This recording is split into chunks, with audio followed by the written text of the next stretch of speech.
Welcome back to the Free Code Camp podcast. I'm Quincy Larson, teacher and founder of freeCodeCamp.org. And today I'm interviewing Tapas Adhikary. He's a software engineer who runs a firm of 20 developers who build projects for companies around the world. He's also written more than 300 programming tutorials. This guy's a prolific teacher.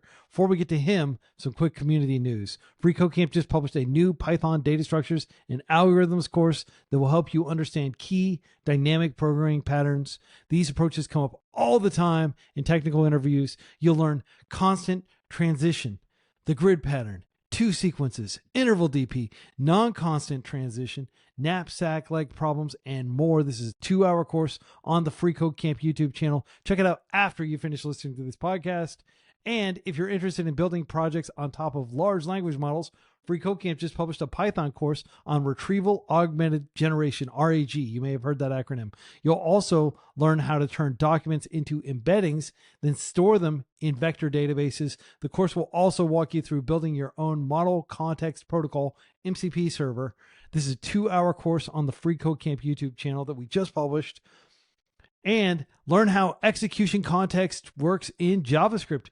If you're a JS dev, this is essential reading. You'll learn about interpretation versus compilation. Then you'll see how Node.js and the V8 engine load and execute code. This is a full-length handbook, free on the FreeCodeCamp publication through FreeCodeCamp Press. Link in the description. And finally, this weekend you can build your own fully playable horror game based on the legendary The Backrooms Liminal Space. My kids were so hyped when I told them. They couldn't believe we actually published a course on this. So what you do is you take this weirdly normal office setting and you render it in your 3D environment, and then using Unreal Engine 5 and the Blueprints visual scripting tool that abstracts away a lot of the C++ code for you, you can throw in like body cam style camera perspective, and you put in some creepy monsters that'll chase you around, and you have the perfect video game to scare your friends and family alike. That's a 3-hour course. You can code along as you go and have a game that you can share with your friends and family and perhaps kids, nieces, nephews, anybody who is familiar with the Backrooms. It's really popular with kids for some reason. And then this week's Song of the Week, The Cradle Will Rock, Van Halen's 1980 album, Women and Children First. I love this song. It starts off with this really cool groove on a Wurlitzer electromechanical piano, like the very cool like 60s, 70s vibe. Well, apparently Eddie Van Halen put it through like this crazy amp setup, and it sounds like a guitar, but it's actually a piano. I love Michael Anthony's 8th note bass line. It's just so simple. And of course, those really loose Alex Van Halen hi-hats when Eddie Van Halen's soloing, and the vocals, everything it's a great song. And I would consider this a great lunch break song. This is perfectly like you're going on a lunch break, put on this song and then stay for the rest of the album. The rest of the album is gold too.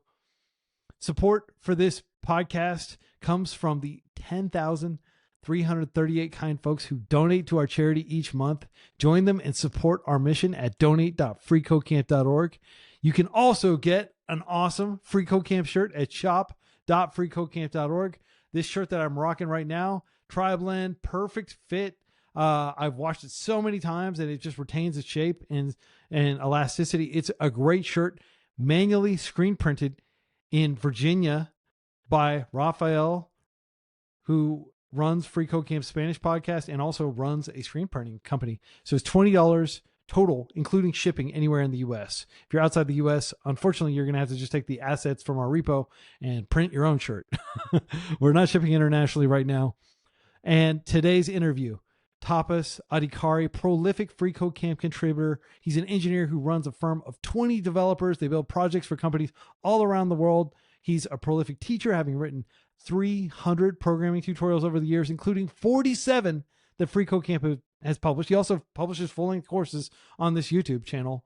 And he also runs a popular English and Bangla-language YouTube channel. This guy is multilingual.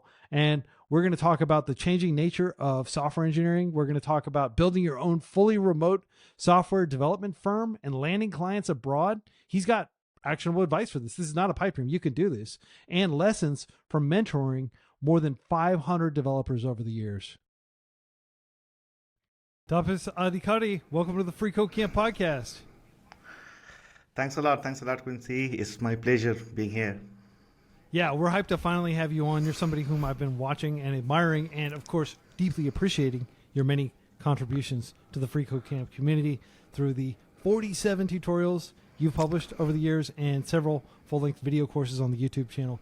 So I just want to dive right in and ask you, what's changing in software development? You're writing a lot of code, you're teaching people, and the latest tools are really cool.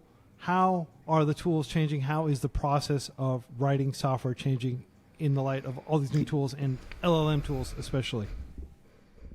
Yeah, I think the biggest thing that is changing in software engineering today is the expectation.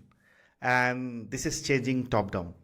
So it starts with your end user, it starts with your customer, and the way that things are moved in last 5 years, if I take, is phenomenal, right? You claim that the majority of the coding part can be taken care by the LLMs. A lot of queries can be answered by LLMs. So it means that what customers are looking for, the users are looking for, is speed of execution. And that is probably changing everything. So if someone is sitting in between the software engineers and the customers, the manager or the team leaders, they get the heat of it. Like, they have to do things faster. They have to get things faster. That translates into the engineers, the developers, sitting at the bottom and executing the task. So I think this overall expectation has changed. And that also got some changes into the kind of roles that we are seeing. If you see, like a decade back, there was a hierarchy. The hierarchy is like there is an intern, then there is a fresher, you have a junior, senior, team lead, you go to manager or go to architect and things like that. But today, I think it is expected that even if a fresher is coming in, they have some kind of solution mindset, because it has been told that some portion of your work and the headache will be taken care by LLM, is going to generate a lot of stuff, a lot of clues, a lot of tools, a lot of things for you. So what you need to keep in mind is the solution, the end solution goal that your customer is looking for. 10 years back, it was not the case. The solution used to be completely focused by somebody else. The code used to be written by somebody else. Testing used to be done by somebody else. There used to be different kind of roles defined. I'm kind of seeing that those things are getting kind of merged together. Even a developer has to think like a QE, developer has to think like a product manager sometime, the person who can think about a solution, because everything needs that acceleration. So that is a big change that I see in the software engineering. I guess like this changes for good in a mini section, but of course it has certain side effects as well. Okay, and just to recap, and also like it's very common in India to use the term fresher to essentially refer to somebody who's just coming in, like somebody like just a junior dev, yes, or somebody just joining a team. So essentially, one of the things you said, it was a decade back there was hierarchy. Today, you expect people to just come in already thinking about solutions, already thinking about like the business value of whatever it is they're building. It's not merely like somebody passes you a project and then you build out it and then you throw it over the cubicle wall to the next person and they QA it or something like that. You're expected to be not just a full stack developer, but to have kind of like an understanding of the domain and the actual like business value that this piece of software that they're building, this whatever it is, like some back end tool, whether it's some sort of like marketing tool, whatever it may be, you want to understand why that's being built, not merely like, okay, this is what needs to be built, I'm going to go build it. And the other thing you said that really jumps out at me is clients now prize speed above all else because the expectation has changed. And a lot of clients probably can just go build a quick and dirty prototype, like vibe code it, and then be like, okay, why, if I built this in like an afternoon, why is it taking this team of experienced devs weeks to build production grade code? And of course, you're a dev, you have to deal with the people who've vibe coded some mediocre solution and think that this is good because they don't understand necessarily what constitutes good software. But like how do you handle that? Let's say hypothetically a client did hand you their prototype that was built on some LLM tool, and they said, I want you to build this essentially, but build it where it's secure and fast and just make it production. Yeah, I don't think it's a hypothetical situation. It's a real world situation, at least with me it's been happening. So it is not even client is giving the prototype, client is giving the use case. And what they're asking is like today from Figma, you can generate the React components, the full-fledged applications and all these things. So if you have a designer who can sketch certain things and take that Figma, fit it into the system, and let's get the code out and let's get the application up and running. So that's the expectation. So it means this entire thing you can possibly do from the client's point of view, maybe 2 to 3 days. Before it used to take 20 days. So the 20 days to 3 days, the transition is in the expectation. Now, managing it is in this way, like I have seen the world for last 2 decades, right? I love vibe coding. I do a lot of vibe coding. It's excellent for generating something very quick. It's excellent for doing the MVP. But the mindset that we always talk back to the client is like, think that you yourself using something that I'm giving, which is MVP-like. Would you accept using that? Now, it's the same thing if you are expecting your customers, your users to use that. That's not fair. So it needs certain additional time to bake that MVP into something which we call production ready, and then go through some of the mandatory test cycles, go through mandatory, DevOps operations, the deployment, and then get it done. Where exactly we completely agree with the client today is that MVP or the proof of concept that used to take a lot of time before, that happens very faster. So if there is a proof of concept required, which probably used to take like 3 to 4 days, today it is half a day, because you get it done with the tools. And that gives you a good runway to get the things to the production much faster. So what is like your dream versus what is reality? I think somewhere that role has to be played to talk to the customers, make them understand like where exactly it might break if you are not aligning on certain things. And also I found this, Quincy, is like in certain cases, I had to take the back foot. I was so overwhelmed with so much information that user or the customer brings in that, oh, this is an MVP. Give me the MVP. Let me just put it to my user, run it through quickly, and let me get the feedback. And then we'll think about the production ready part. That thought process is very, very unique because now you can create the MVP so fast, give it to the customer. Customer can go to their customer so fast, get the feedback so fast. So that loop actually goes on very, very fast. So that's a very good part that I found in this. Okay, awesome. So what I'm hearing, first of all, MVP, for anybody who hasn't heard this acronym, minimum viable product, essentially the prototype, the mock-up that essentially shows a proof of concept. This can be built. This would do approximately this. This is approximately what it would look like. So what the deliverables might look like. And so you said in the past, clients might accept that, it takes like, 3 or 4 days to build a minimum viable product. And then we'll have a discussion around that and say, okay, what do we like here? What do we change? It's much easier to change things in the prototyping stage than it is to change things after you've written a whole bunch of production code. And essentially, you said that like one of the ways you can push back if a client is coming at you and saying like, hey, I just built this, make it production ready, is, okay, like this MVP you just gave me, would you accept using this? If, let's say hypothetically, this was the end product, would you accept this? And then they're of course going to be like, no. And then you're going to be like, well, that's why it's going to take a little bit of time. But the expectation used to be 20 days, which is incredible. Like things move very fast over in Bengaluru. Because in the States, I think that'd probably be at least like 30 to 60 days. I would imagine in my previous client work, like I would not say like, sure, I'll have it ready in 20 days. Like there's a lot of unknowns along the way. But now you're saying that 20-day period has been compressed down to like 3 days, which is crazy. The other thing you said that I think is really interesting is because the MVP generation period is something you can do in half a day. Well, that dramatically speeds up the arrival at what the final feature set is going to look like. So it sounds like this is a huge windfall in terms of just getting things done quickly, because you're not just communicating in hypotheticals with like, sharing mocks back and forth. You can actually have like kind of like pseudo production code essentially that is vibe coded or is just, built by an engineer with best practices, but like using AI assistance to just quickly get like the rough draft out there.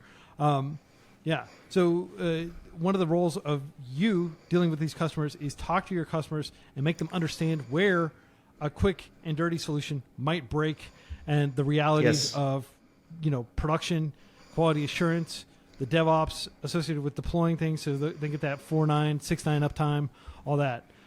So how are things getting better with these LLMs and with AI code generation? I think we are delivering things much faster than before. That's one thing I can vouch for it. We're definitely doing.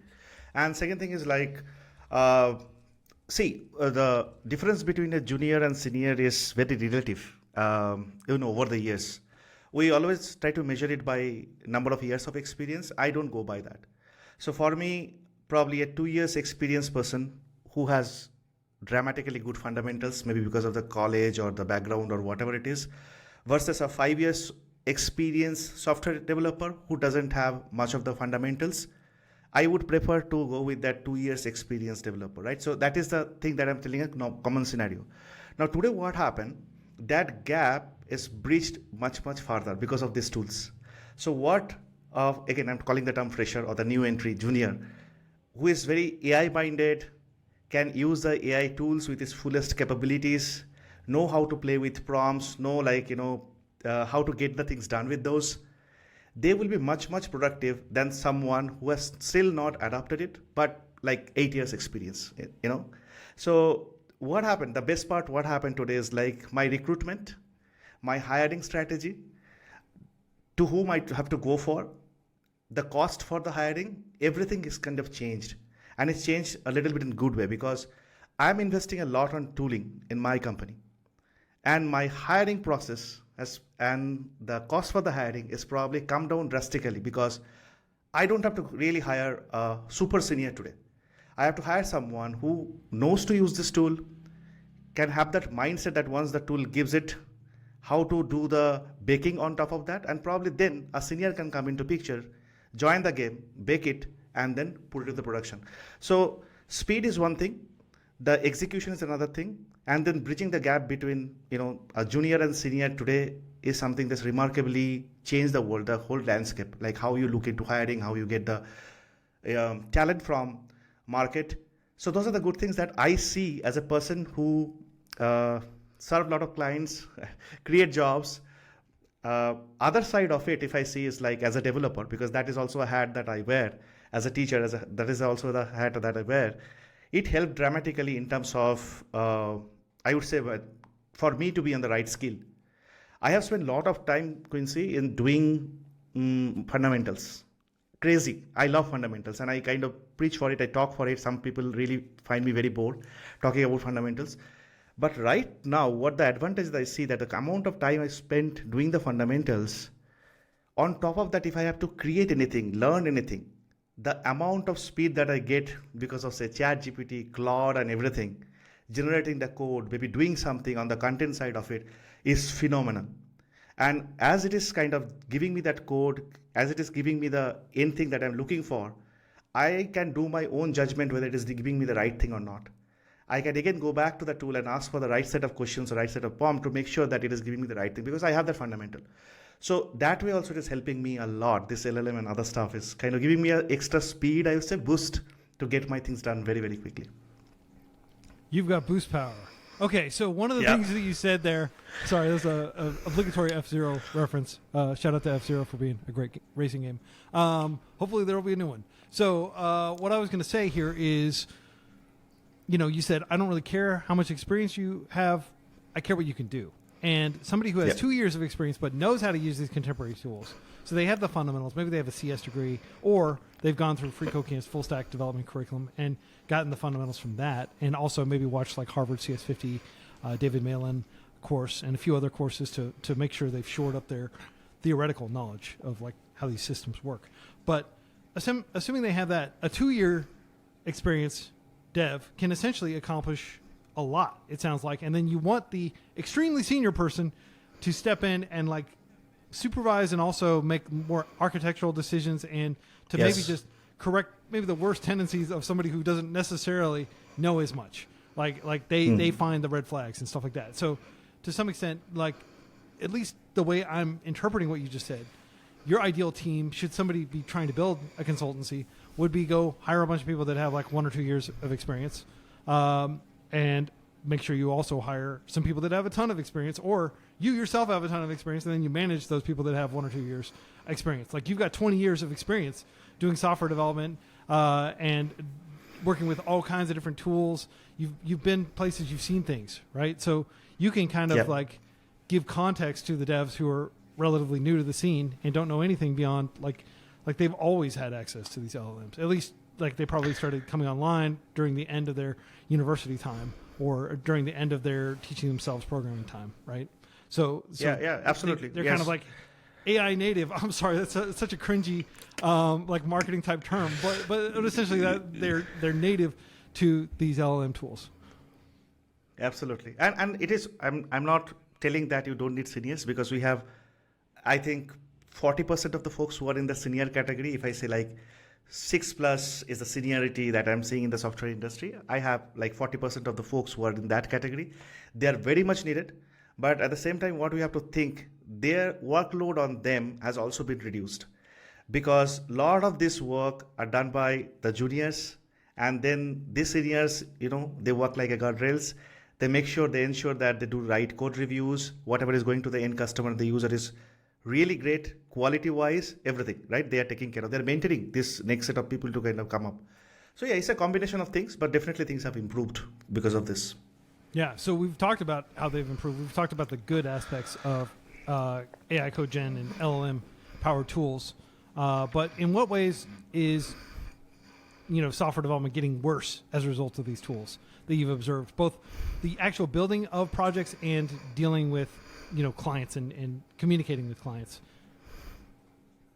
I think we are becoming impatient. That's what I feel, in all the corners. It is not just about the clients and the customers. So when it comes to business, it comes to money, time matters a lot, right? Time is money. So from the customer point of view, user point of view, I completely understand. But if I come to the developer point of view, I think today's developers are becoming very impatient. What they expect is ready-made solution, and they expect that the ready-made solution is going to work in all the circumstances. And that is actually a false theory, in my opinion, because you need to know how your end user is. You need to know what are the different ways that your end user can break your code. And then you need to verify and justify that the code that you're generating or you are actually pushing after generating, whether it is capable of handling all those edge cases and use cases or not.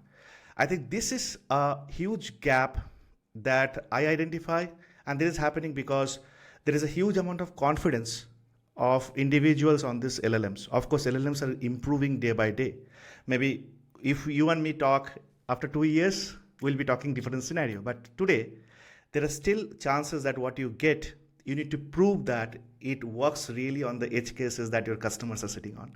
I think this is one area that needs a lot of coaching. And whenever I speak, being a mentor, I speak in the conferences, connect to people, connect to developers. This is something that I proactively talk, because this is something to be, we need to understand. People need to understand. They need to get educated about.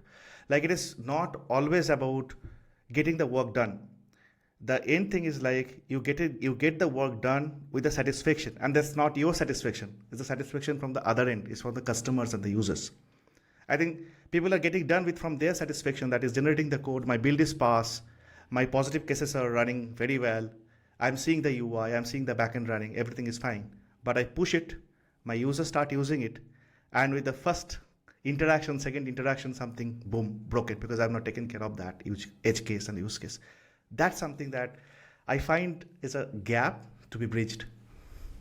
Okay, awesome. So people are getting more impatient, and they're paying less attention to really nailing down and just totally securing all those different edge cases that are likely to come up. So it sounds like the remedy for this might just be earlier user testing and just inoculating yourself against, believing your own hype, for lack of a better word. Like, you're going to be like, okay, look at the performance of this. Look at all the metrics. Look at all this stuff. But then somebody jumps in and they try to do something that you haven't anticipated, and suddenly you've got an error, right? Throw an exception or something like that, right? So I definitely see what you're saying there. And I want to talk a lot more about how the culture around software development is changing and the client expectations are changing. But first, I want to get some context into you. Of course, I know all about you. I've been a huge fan of yours for years at this point. But I think this is a great opportunity for us to explore, who is Tapas, and what is his developer origin story. My understanding is you grew up in, was it Western Bengal and northern Bengal? You like West went to Bengal. school up there? Yeah, West Bengal, and then you went to school in North Bengal. So you're from that region. You're Right. You are a Bengali speaking, like, so you speak the language of Bangladesh, and the Bengals, and you grew up over there. Talk about that experience. Yeah, so I'm basically from India and from West Bengal. People would have heard about a city called Calcutta. So my hometown is kind of near to that. So I grew up there, finished my education, and then went for engineering to North Bengal in a government engineering college. I spent a lot of time, as like any other kids would be like, playing with kids and, having fun and everything. And then after finishing my college, I moved to Bangalore for the job. And I'm here for last 22 years in Bangalore. Kind of. Which, by the way, is the Silicon Valley of the East, essentially. It is probably, if you think of like Silicon Valley, San Francisco, that kind of sprawling stretch of like innovation and tech companies and stuff like that. Bengaluru, aka Bangalore. Bangalore's the like the imperialist name for it, but I like to call it Bengaluru because that's what they prefer to be called these days. But you'll hear people from India also refer to it as Bangalore, just because they've been referring to it that way for decades at this point. But Bengaluru is, and I am very excited to go there. I have not been there yet, but I've just heard stories about all the innovation, all the hardworking engineers everywhere. It's like a city stuffed, probably the highest concentration of computer science grads in the world, right? So that is where you chose to move after you graduated, and that is where most of the, high-tech entrepreneurialism is happening in India, right? Absolutely. And I think that move was not that easy. So what happened is like, mine was the first batch of computer science of engineering coming out from that college, government college. And we didn't have great campusing. Campusing means that a company is coming to the campus, hiring engineers, giving them job. I remember like hardly 5 or 6 folks got job in my year, the year that I was passing out. So it means that I didn't have a job when I finished my engineering. So what I have to do, I have to go back to my hometown where I think I didn't have much scope because I'm from a business background family. There was no culture of doing a job, or in fact, there was no engineers as such in my area when I passed out. So like merchants, people doing import-export, people like... people doing import-export, different kind of businesses. Like, we had, and we still have a business for exporting and importing fish. Fish is something which is like every Bengalis eat. So we had that business, we still have that business. But I never had that interest to do that or pick that up. My father did a great job there. So I could not actually go back to my hometown. Like if I go there, I'll be completely diluted even after doing the engineering. So I thought, okay, let's move to a place where there could be a future. And we kind of moved blindly. Like 5 of our friends just got into the train, came to Bengaluru, searched job for almost 5 to 6 months, going every corner. That time there were not much, software companies. There are only few software parks in Bangalore. I'm talking about 2005, that time. This is way back. So after 6 months of, hard struggle, giving a lot of interviews, I could finally crack my first job. Yeah, since then, stories are, like that. So even then, it was taking you 6 months, and this is not a bad developer market, right? This is just normal. Like, of course, people will complain that now it's even harder to find a job, and it is harder than it has been historically. But even in the good times, 2006, when software was fairly booming in India at the time, I think, it still took you many months. But first of all, that takes a lot of audacity to just get on a train. Where did you stay? Did you just get an apartment with a bunch of friends? Yeah, I can't say when it's an apartment. It's a very small room, probably a little bigger than this size. 5 or 6 of us used to stay there. We used to cook. I used to save money because we cannot take from home. We just came out. We have to prove to our families.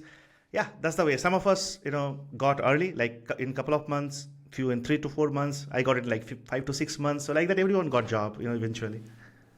Yeah, and like just out of curiosity to put some more color on the situation.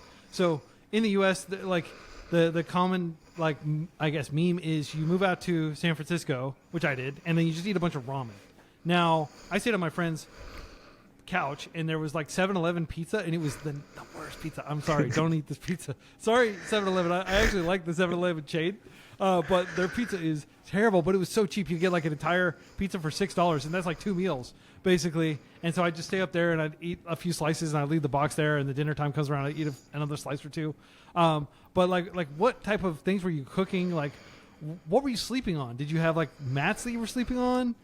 Like how 6 guys in a room? That's got to be a stinky room. Yeah. That's the way. I mean, you can imagine. Yeah, we used to eat like floor mats, not even bed, and we used to cook something that can save some bucks for us because we have to survive. We don't know like for how long. And Bangalore is costly. It's been costly even then. It's costly even now. So living here is pretty costly. Yeah, but that I feel that was a time that kind of made certain character in me. That's a time that where you test what you can do, to what extent you can tolerate. Of course, engineering, staying in the hostel taught me a lot, and that kind of worked out. And here in Bangalore, it's like it was really cool. It was really great. I think we had fun. That's how I see it now. Yeah, and one thing that a lot of people take for granted about India is like, oh, everybody in India speaks Hindi, and like it's just easy to get around and communicate. But like I frequently encounter people who like Hindi's not their native language. English certainly is not their native language, even though they've studied English. You had to learn English in school, and Bengali is your native language that you probably speak with your family, right? Bangla, yeah. as it's colloquially called. So you had to spend a lot of time learning languages as well, on top of all the other things you're trying to learn. Oh yeah, and we didn't have anything called English till the class 6th standard. So like from a very basic, you don't have the English, and you don't speak English is that like with your 6th friends. Grade? Is it like yes. you're maybe like 13 years old or so, 12 or 13 years old? Yeah, 12 years old. Yeah, you don't have any kind of touch with English. Of course, you learn that A, B, C, D, and everything at home, but not like talking in correct grammar and all these things, right? You don't have anyone to even talk to, like not your friends, family. I'm talking about that time. It was very hard, very, very hard. So I think I was not at all comfortable even till I hit engineering. Once I went to engineering, the first thing I saw in the first year is like everything is in English. I was like, man, I'm coming from a Bangla medium. I have studied everything in Bengali script. How am I going to survive here? Forget about even talking, all this stuff. But I think I made it. Gradually I made it. And that's something that always will stay with me. And whenever I meet someone from my place, my native, or anyone like me who I think suffering the way that I was doing, you feel that suffering, right? I try to help them whatever ways possible. I don't teach them English, of course, but I tell them, what are the things they can do minimally from their side so that they come out of that suffering. And for a few, it works. For some of them, probably don't work. But yeah, it's an interesting thing.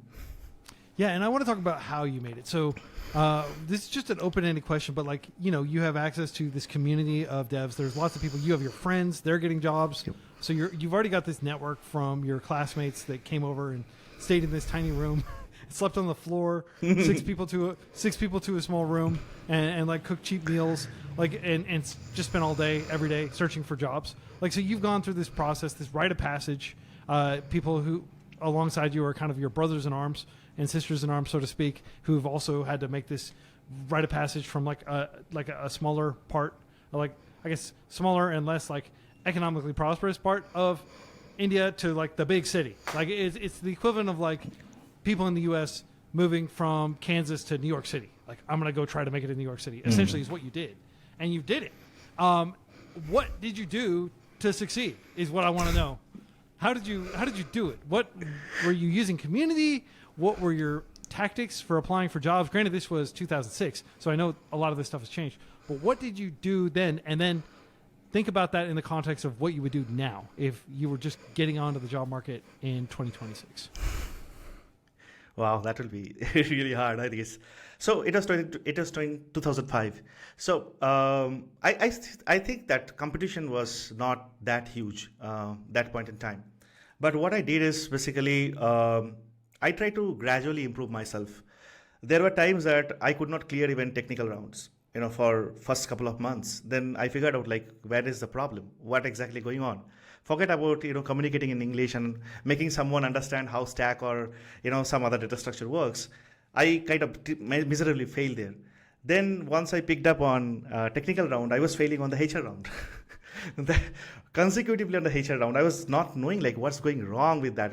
They are negotiating salary, they are asking certain basic questions like where are you from and all these things. Probably my body language is not correct. I don't know like what's happening. Then some of my friends who used to stay with me who already cracked interviews, they helped me out. Like, where exactly probably I'm going wrong. Now there are a lot of things called mock interviews. I think our mock interviews used to be, sitting on that mattress, talking to each other. Oh, what you have done in the interviews that you have given today. Okay, learn from that. So those are the things actually helped me. And you were mentioning about the community sense. I think that is pretty strong factor that I actually observed from that time, from my first job itself. Why? When I cracked my first job, it was in a company called Perot Systems. It is a UK-based company, now got acquired by Dell. It was a service-based company. And after I got job, I used to do my regular work, but at the same time, I somehow got a knack on user interface development. And that time user interface development, it was not like JavaScript. It was like Java Swing, if you remember. From Java, there used to be Swing. And, Java Spring, a very common, web development framework based around Java. Based on Java, yes. So I started working on that and then tried to figure out like in my neighborhood, not in my company alone, in my neighborhood, who are the folks who does the same job and how we used to do it that time. If you remember Quincy, there used to be something called Yahoo groups. Yahoo was very famous that time. So I used to create the Yahoo groups called UI Evangelist. I actually created a group called UI Evangelist from my office. I used to see some people used to subscribe to that group. We used to discuss certain things. And that's how I think my first step towards community. Like, let's do some kind of cross learning. Why to learn alone? Let's learn from somebody else. Not many people, but still it was started getting, that kind of boost. Then when I shifted to my second and the last company of my life, I worked there for 16 straight years. And that is where I got a lot of grip of doing these things the community way. I did an event called UI Focus in the company level, where we used to do this yearly event, like a conference, mini conference within the company itself, getting people together, running stuff, doing the meetups and everything. And that led me to a lot of folks whom I can network with the like-minded people. And that gave me a lot of ways of thinking through, like, what is the possibility from this networking? What is the possibility from this connection that you can make? See, you can be great, corner of the room, doing great stuff. But if people are not knowing about it, I don't think it has value, right? So you have to let people know, and you cannot go and you cannot really buzz about it. Hey, I'm doing this, I'm doing this, I'm doing this. It has to happen organically. Even if you build a side hustle, right? I know exactly what you're saying. Like the Goldilocks zone of promoting yourself, essentially. The Goldilocks zone is a phenomenon in like space, like Earth falls in the habitable zone. So we have like just the right temperature, radiation, protection, all these different circumstances that allowed for life to arise on Earth, right? If we were any closer to the sun, it'd be too hot. If we were any farther away, it'd be too cold. So we're like just right. Goldilocks, the story, like she walks in and like one soup is too hot, one soup is too cold, one soup is just right. That soup that's just right is the Goldilocks zone. So it's kind of the same thing. What you're saying is like it may feel really weird to promote yourself and to try to put yourself out there and boast about your capabilities, but you have to figure out how to walk right in the middle, like on that tightrope between being too boastful and being too modest.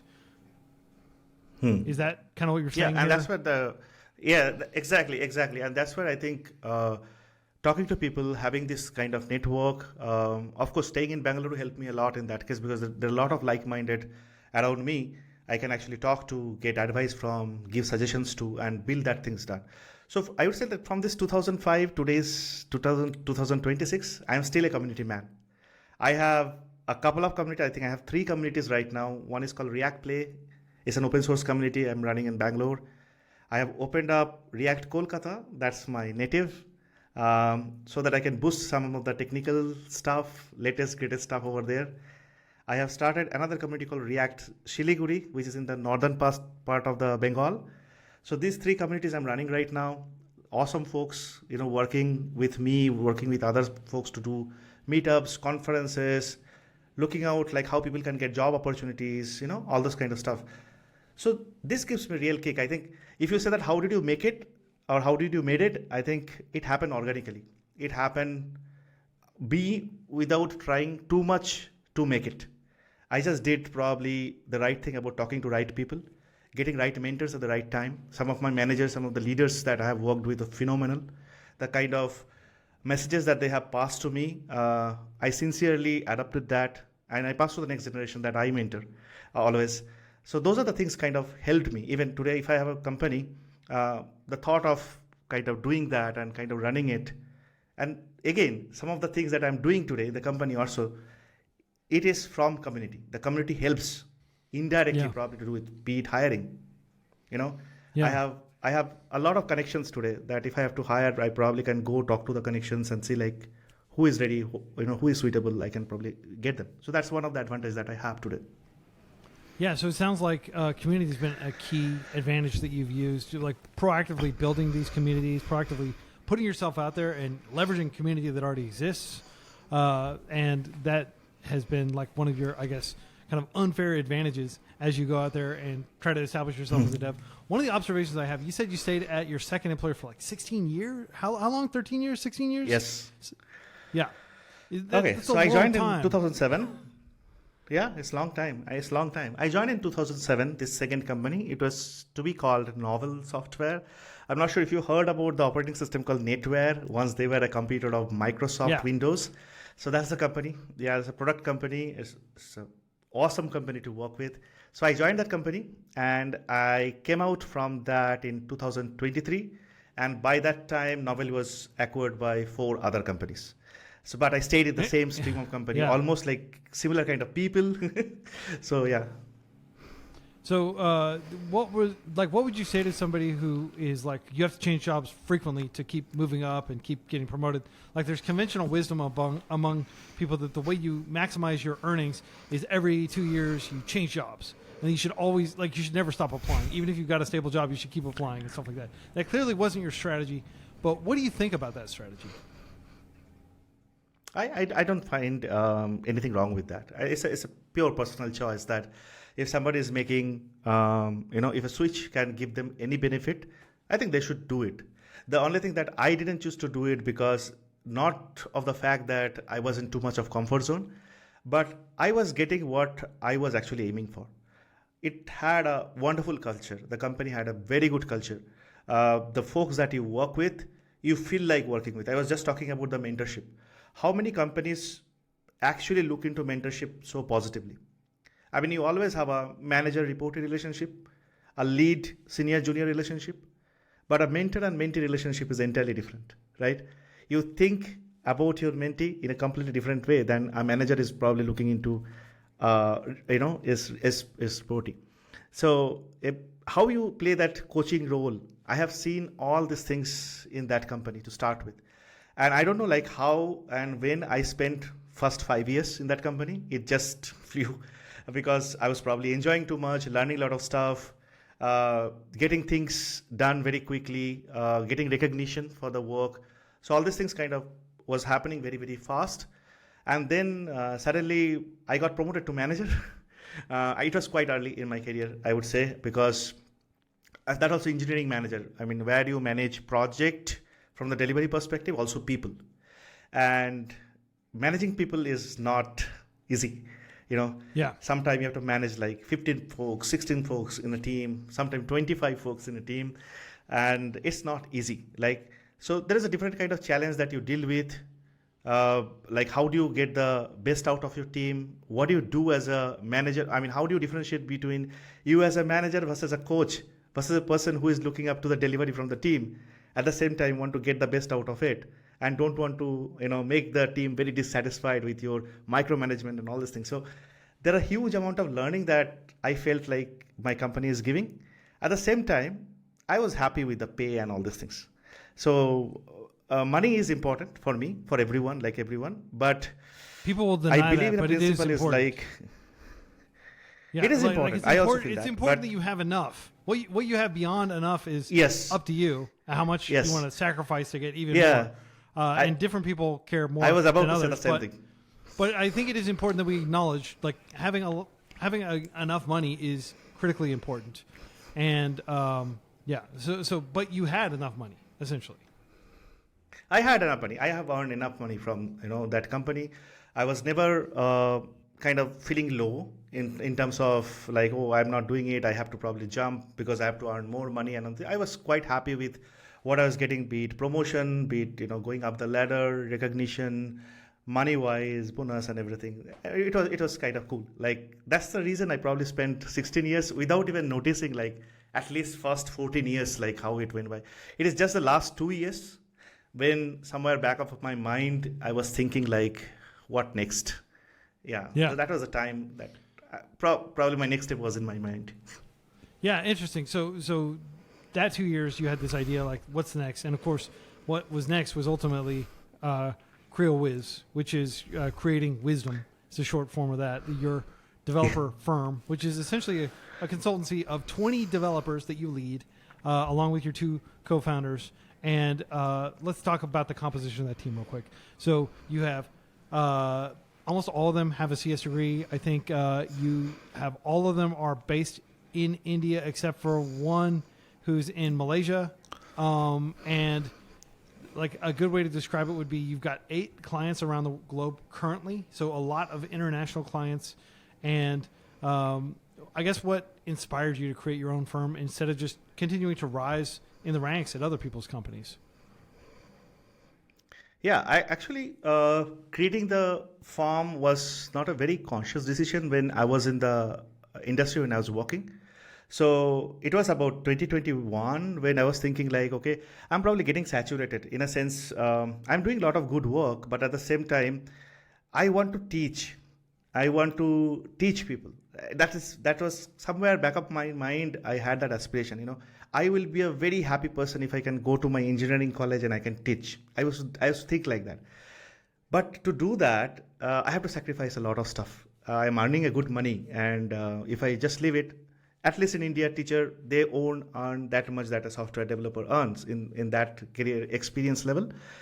So I started looking into the personal finance very, very sensible way, like how I can grow my money from hereafter, so that one fine day I can take a decision that if I am not earning for next 1 year sitting at home, maybe doing YouTube, maybe teaching somewhere or doing something, I can still survive because I have a family, I have a wife, I have a daughter.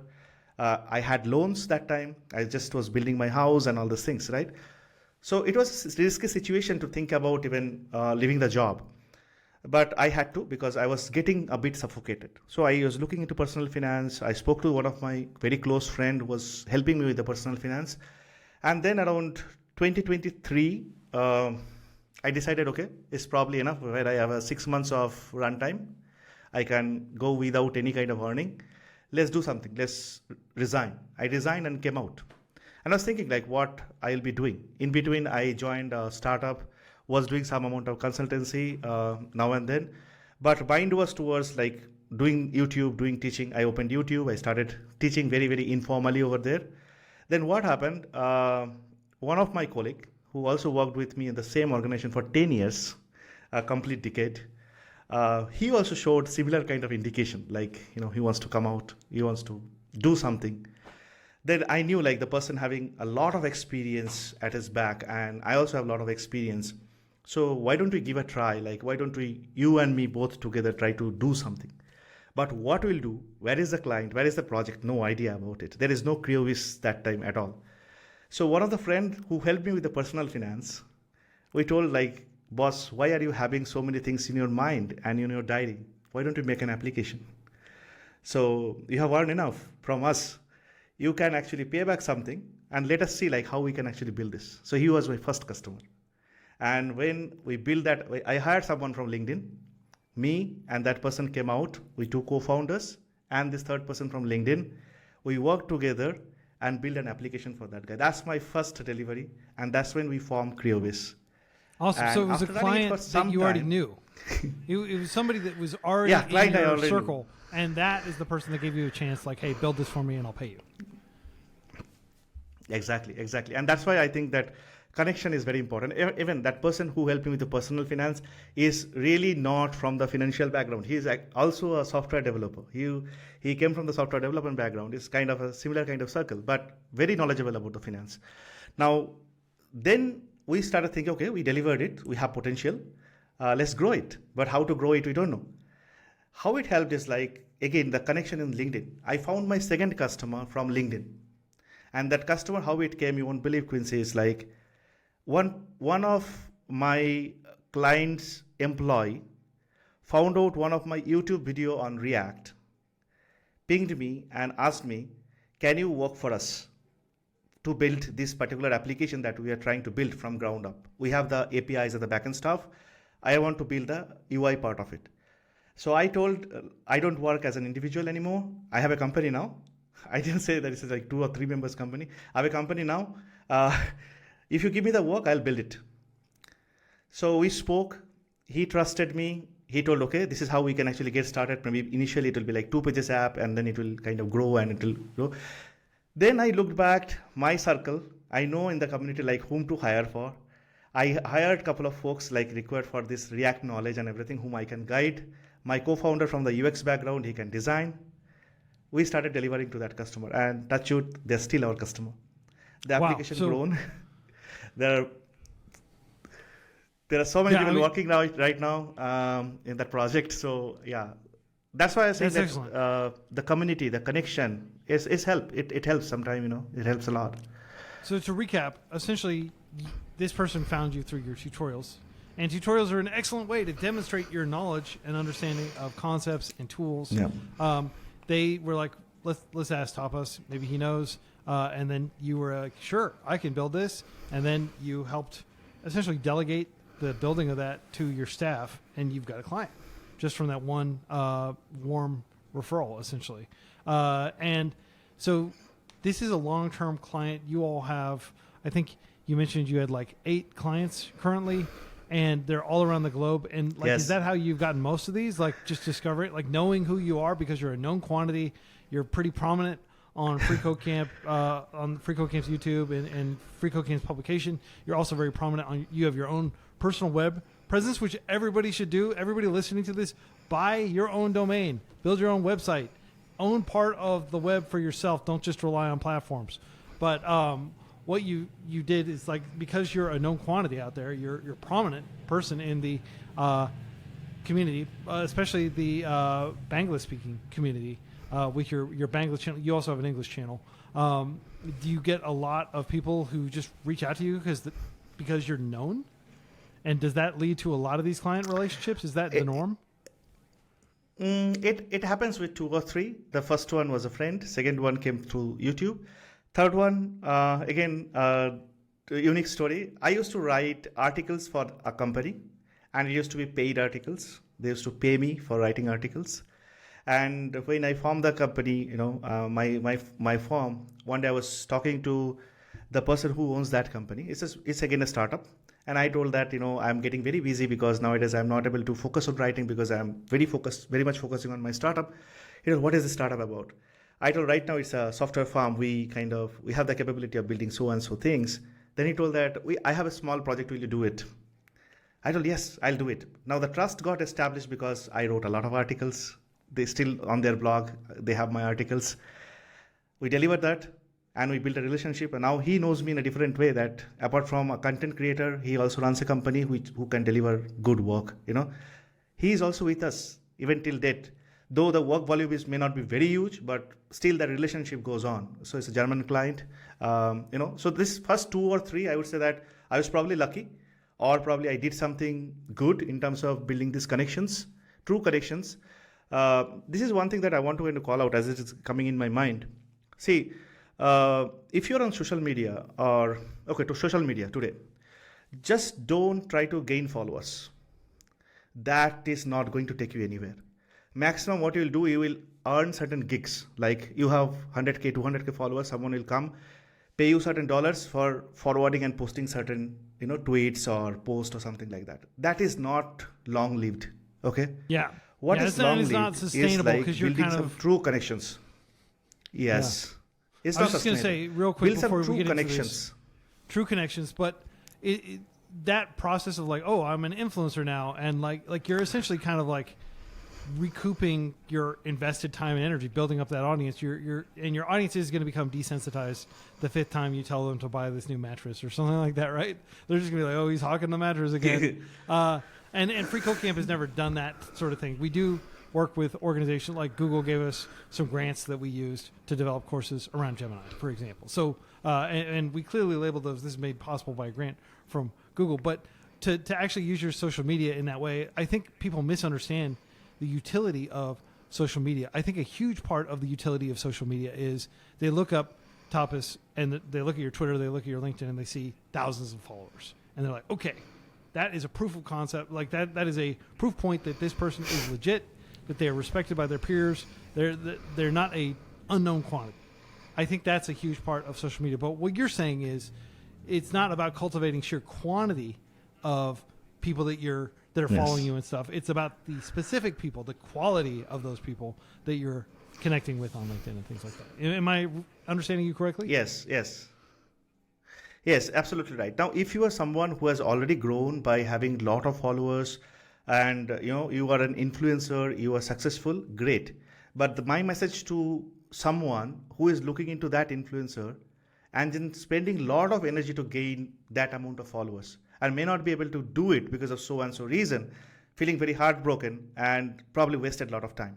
So for those folks, my advice would be, don't just chase that number.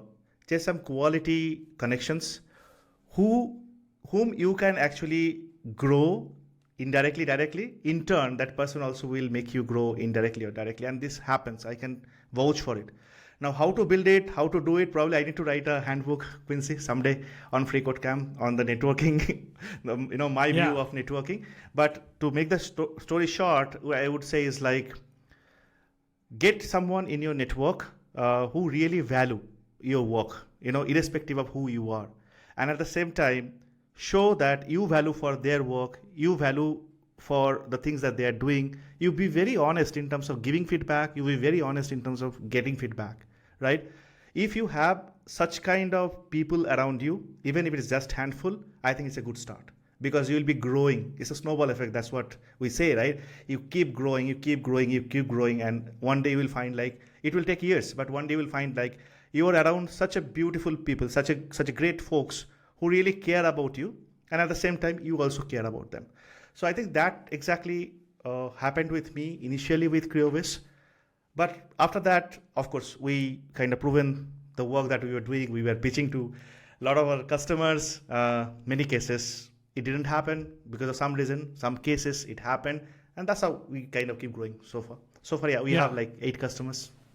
Yeah, but certainly success begets success. If you have customers whom you're satisfying, who are sticking with you long term. I mean, some of these customers have been with you for like 2 years. That gives confidence to future customers. Oh, okay, they're a legit shop. Yep. They're a known quantity, and I'm going to entrust them with building out my project. So I want to talk about the role of mentorship. So not only are you a prolific teacher, but you have mentored 500 different developers over the past 20 years. That is a lot of people to build personal relationships with and help them as they ascend through their careers. Can you talk about like why you got involved in mentoring, how you got involved in mentoring? Yeah, I don't know the exact number though, but it's been huge. So when I started mentoring, probably without knowing that it's called mentoring, I probably used to know like it's called help. It's like helping someone. So it probably started at a very young age, I would say, in my village. I used to teach folks when I was in class 9. I used to teach folks who were in the class 7. I mean, I was in grade 9, but I was teaching the folks who were in grade 7. And it was more because I had those books, being in the grade 7 books. Some of the folks was not able to afford that books. So I used to give them the book and they used to come to me and get this thing done. So I had that passion of kind of teaching, I would say, from that side. And somehow this teaching passion ignited this mentorship somewhere, some way. I don't know like how exactly happened. So what I started doing is, after getting job, whenever I go like any of this, that time there was not much meetups like how it happens in Bangalore. There will be very occasional gathering, some very, very occasional gathering that you have with the tech folks. And whenever that happens, there will be always like knowledge sharing, helping people, how to gain this experience, how to do this, how to do that. It all started from there. Then gradually, when things started moving in Bangalore, like there are lot many meetups, there are lot many conferences, lot of the things happening. You are meeting a lot of folks, you're meeting a lot of people. Online presence is booming. There are platforms coming where you can register yourself as a mentor and try to kind of help people. I started subscribing to those. My intention for mentorship was, of course, helping, but at the same time, what I can actually learn from others. Because in mentorship, it is never a one-way traffic. It is both-way traffic. I think that is what I realized. Like when you are a mentor, when you are talking to your mentee, or you are actually listening to your mentee, whatever, you always have yourself open enough to hear back from your mentee also, to some time, like to learn back, to learn like how exactly that person is either going through this challenging situation, because somebody is coming to you to get the mentorship, means they want to get something out of your experience that you have done, or they believe that they will get something out of your experience that you've done. Sometimes I felt like I don't have anything to share, because what that person is expecting, I have not done it. I have really not done it. So it's my time to discover that what exactly that person is expecting from me. And I'll be very honest to that person, saying that, hey, I have really not done it what you are expecting from me, but I have probably done so and so thing. It might be a little bit related to what you're expecting. Does it help? Sometimes, yeah, it helps. Sometimes it doesn't help. So I go back from that session and then I retrospect and saying that, okay, this is the thing that they asked. This is something, my opportunity to now grow. So that's how I say, like, from a mentorship, it is not about you are, making someone's career, you're advising something, you're suggesting something. You also have an opportunity to get things back. So it's always like two-way traffic. I still till date, I enjoy thoroughly talking to people. I used to do a lot of free mentorship, by the way. I think since last couple of years, I have reduced it because of humongous pressure in terms of managing the office, doing the YouTube and everything. So whatever time I give, I made it very minimally charged so that I can actually account it for the hours that I am giving. But before that, every mentorship that I did is completely free. Anybody can book the calendar and then kind of talk to me and all the stuff. So it's amazing. In terms of cultivating talent, so you do have this big team of people, and it sounds like you spent so much time dealing, like helping people that are coming in, freshers, junior devs, and people that are relatively new to the field, and maybe people that aren't even devs yet and are just interested in becoming devs, that you probably have a pretty good eye for talent, and you have hired, more than a dozen devs that now work for you at Creoviss. What would be, like, let's say hypothetically somebody has a consultancy going, they've got a couple customers, and they're looking to identify a few devs to bring on. First of all, you're a fully remote team, right? Where's your office? Yeah. This is my office. This is your office. Okay. This is the headquarters of Creoviss. Yeah, this is my office. So it's just is it a home office? It's just a room in your home? Yeah, it's a home office. Yeah, this is a small room. This is, I call my office room. Yeah. I do recording from here also. Back there. This is my YouTube recording studio. Yeah. So yeah, I have everything set up. I spend a good amount of my daily hours in this room, So yeah, this is a bit funny, but this is the office. Maybe someday we'll move out when we grow more bigger and we can kind of go somewhere, have our office. Yeah. Yeah, but managing employees remotely is extremely difficult. It's a lot harder than traditional management where they come to the office and you're like, okay, you do this, and you can talk to them face to face. A lot of your communication is done asynchronously through like chat messages, probably. I don't know if you use Slack or if you use like Google Meet or something like that. We use Google Meet. By the way, if you're a charity, Discord's good too. I was just going to say, if you're a charity, you can get Google's Productivity Suite for free. So that's what we're on.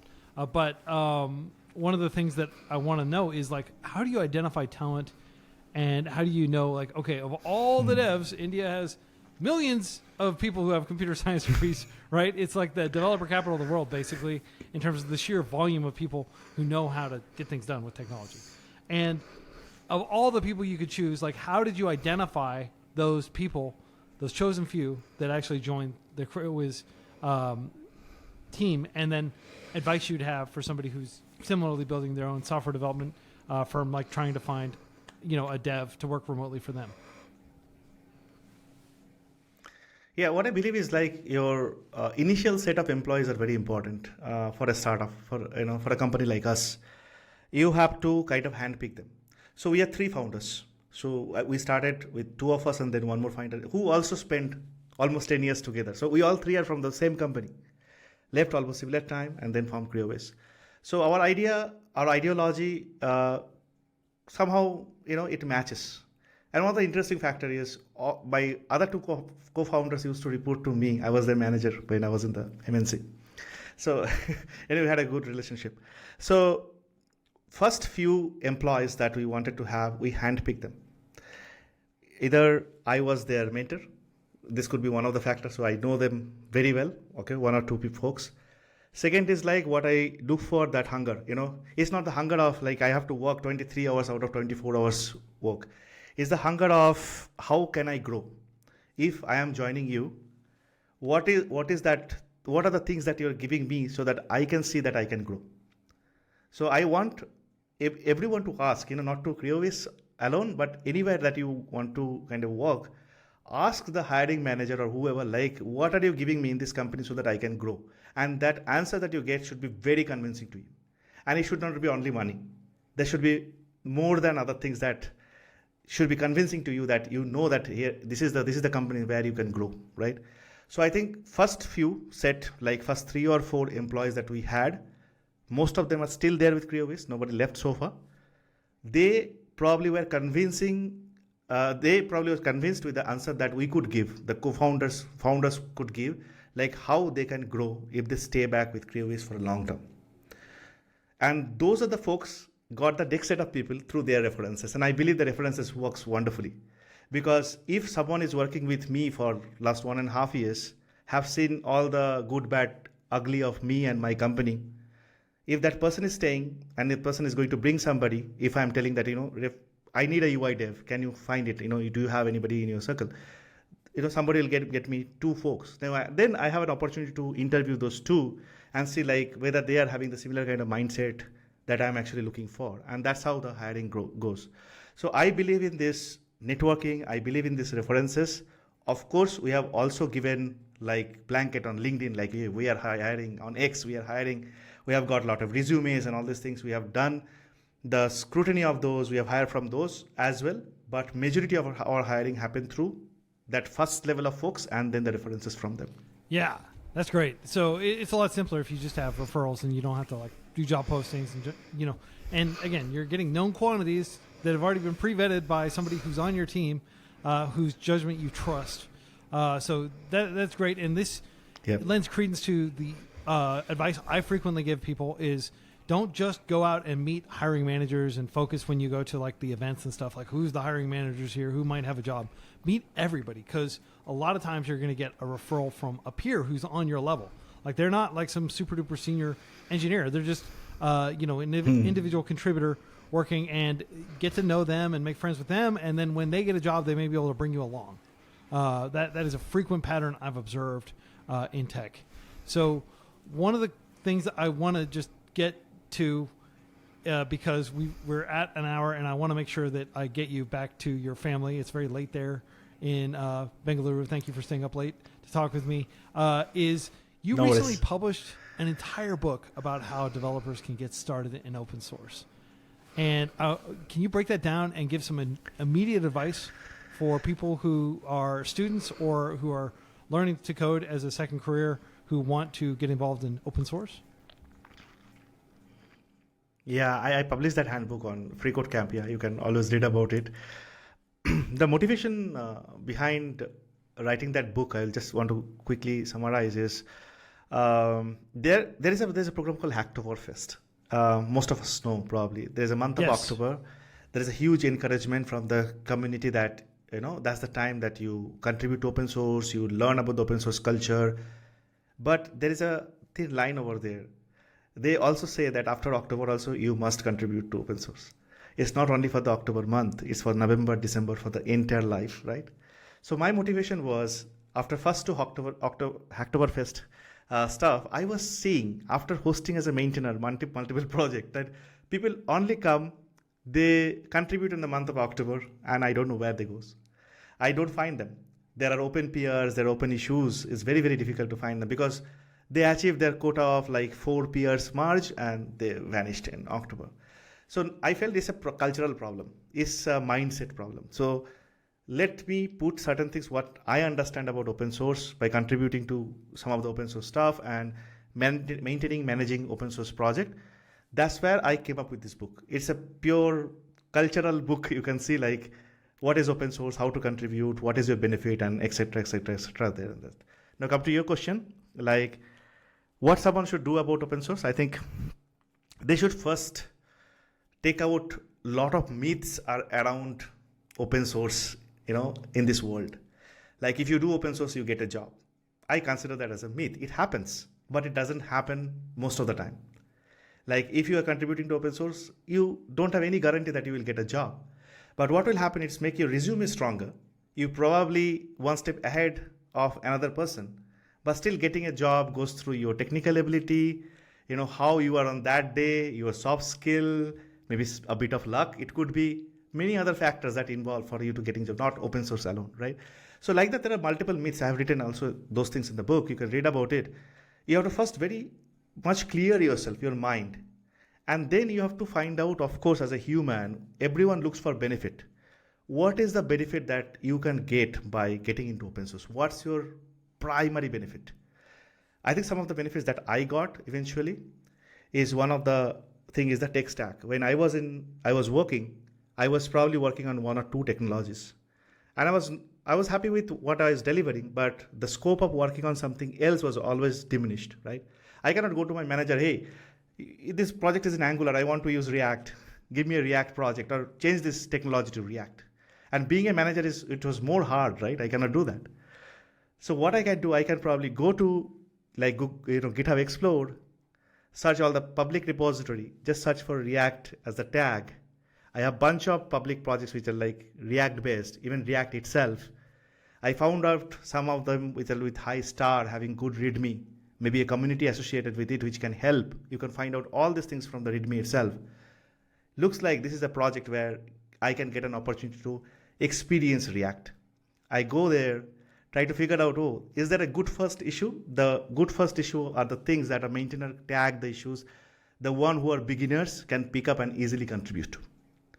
I start from there and then the flows goes on. And once my peer gets merged, I think that's like winning, $1 million. I can't express that happiness of the first peer getting merged. It's like, probably getting married to your girlfriend, whatever it is, that kind of feeling. So you get that kick. And then, eventually what you get to is you get to a very good community with whom you can learn. And thus it kind of help out to grow your career. Maybe you get a job from, that company, somebody hired or somebody do that. All these things are there, but learning. And the second foremost thing is more than job and all is like what I believe. Most of the open source projects happen in remote. There is no like physical office where you go meet people, talk to people. They are either on the Slack, Discord, that kind of stuff. Now, if you as an individual developer can survive in that environment, by survival, I mean you are able to learn, able to contribute and keep contributing.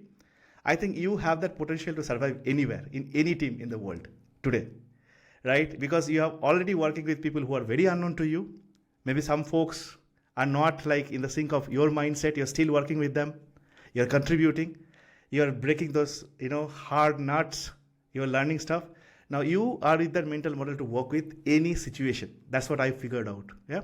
And maybe that helped Quincy for this remote team some way, because I worked with so many such communities and all, remote. So remote become very easy and usual for me. So these are the things I'll say, try it out. And there is no harm in trying it out, right? If you don't like, don't do it. But if you like it, I think you will do it forever, for lifetime. Awesome. There's so much to summarize here. First, I want to say that like your advice for getting into open source is pretty simple. If you're interested in React, like you've been studying React on FreeCodeCamp, just go on GitHub, search React, and then when you land on the different projects, you'll see a bunch of projects. Look at the star count. That's a good indicator of whether that project is active, whether people are using it, whether people are deriving utility from it. And then click through, look at the README. If the README is well explained, if there's like, here are good first issues, things like that. Here's like our contributor guidelines. That's something FreeCode has spent a great deal of time on. Then you can feel relatively confident that you'll be able to like get a response when you open up an issue or a PR, a pull request. And then basically you said once you get that, I mean, you likened it to like marrying your girlfriend or winning $1 million. I mean, like you really love getting PRs merged. I can tell that much from the way you describe it. I have had the high of having a PR merged before, and it is great knowing that people are finding my contribution useful, that my code is going to be running on a server somewhere, helping people. It's a great feeling. I think the main thing I want to communicate to you here is this open source, like working in open source. You said if you can make it in open source as a remote dev, contributing to a project with people that you've probably never met in person, just like this kind of like loosely connected people that are all interested in this specific project, and that's what brings them together. If you can succeed on that kind of team, you can make it as a dev on any kind of team, because that is like the ultimate hard mode. Yes. Working remotely, using your own self-motivation, not getting paid, like all those things. If you can succeed in that capacity, then like the rest is going to be downhill from there, it sounds like. So that is some extremely useful advice for us to end on. What I'm going to encourage everybody to do after they finish this is go and read the book. And I'm going to have a link to the book. It's free on FreeCodeCamp, and it will walk you through everything about contributing to open source. I enjoyed reading this book myself. I've shared it in my email newsletter, and I think that pretty much every dev would benefit from investing some time in reading it. I've also linked to your many other tutorials, your Bangla channel, your English channel, like anything that people like. This guy is a guy worth spending time learning from. 500 people mentored. Thank you. I don't know how many, probably millions of reads you've had on your tutorials and books over the years. Like tons of people are deriving utility from the work you're doing, Tapas, and you're just so chill and modest about it all, and it's like really inspiring. But I mean, you're the man. I just want to publicly thank you for everything you've been doing for the FreeCodeCamp community over the years. Everything you've been doing for devs who are still back in, like back up in northern Bengal, like and western Bengal, like kind of like you came from this village. You help people. Like it sounds like helping people is just a huge part of your life. You talk about sharing your textbooks with the people in 7th grade who couldn't necessarily afford the textbooks. That's just super chill, man. So I just want to thank you for making time to come on the podcast. Again, you stayed up really late for this. This is not a trivial thing. In Bengaluru is probably like midnight or something right now. You could be with your family, but you're here talking to us. We're learning from you. It's just great, man. Like this is awesome. Yeah, thank you very much, Quincy. I think I would consider this podcast as one of the milestone in my career, because I have spoken to you of the God. We have spoken and we have kind of chatted multiple times. But coming to your podcast and talking very freely, but I think I kind of spoke my heart open today. I don't know. I felt really great. And if it helps anybody, I think I'll be feeling really, really happy with that. So thanks for calling. Pleasures are all mine. And maybe someday I have a wish. You come as a guest on my podcast. Someday I want to make it happen. Yeah. Let's make it happen. Well, everybody who's made it this far, first of all, I hope you've learned a tremendous amount from Tapas. Everybody, check out that book that I mentioned again, The Guide to Getting Started in Open Source. I'm serious. I think it's well worth your time reading it. Until next week, happy coding, everybody. Happy coding, everybody.